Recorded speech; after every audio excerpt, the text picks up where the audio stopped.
Hello, my name is Wyn Morgan and I'm the Director of Teaching and Learning here at the University of Nottingham. I'd like to spend a few minutes introducing you to Xerte online toolkits. While many academics are very interested in the development of online learning materials, they do find it difficult and perhaps a bit daunting. And the whole purpose of Xerte was to make it easy, to make it straightforward and make e-learning materials accessible to a much broader community. Until recently, many academic colleagues were quite confused by the array of technologies available to them to engage with e-learning. And in particular, they found some of the jargon quite confusing and some of the software choices quite bewildering.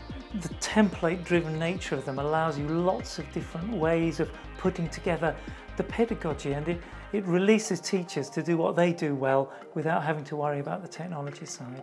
For me, the tools are good because they allow me to work on the material when I want to and in the way I want to.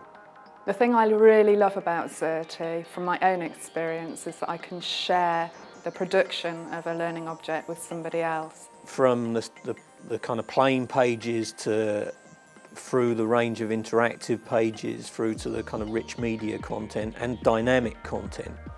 I think teachers and potentially learners are really finding it a powerful tool. Working to remove technical barriers and to ensure that the new tools are easy to use has developed a whole range of skills and competencies among academic staff.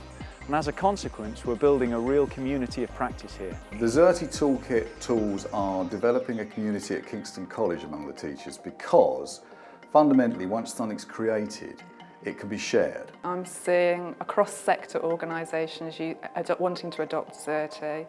So I'm talking offender learning, adult and community learning, FE colleges, voluntary and community organisations. They can all see a real use for producing learning objects that they can then use with learners. There's a huge opportunity to learn about the process of creating materials and about delivering materials online.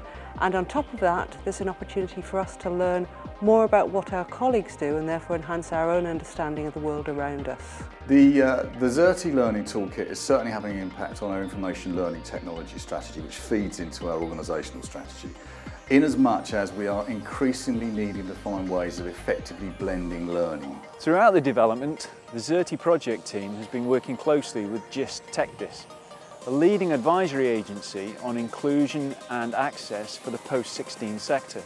One of the things that I do when I'm working with commercial developers is I say to them, have a look at what Xerte does. Now, if your tools can't match that, why should people buy your materials and buy into your systems? So I would say that the tools are really raising the benchmark. I think that Xerte introduces the accessibility options that don't automatically become available with other Flash learning objects. Learners benefit because they have tools that they can operate in a range of different ways, and they can view different colours, magnifications, text-to-speech, really widely accessible. It's made it much easier for me to produce learning objects that are accessible.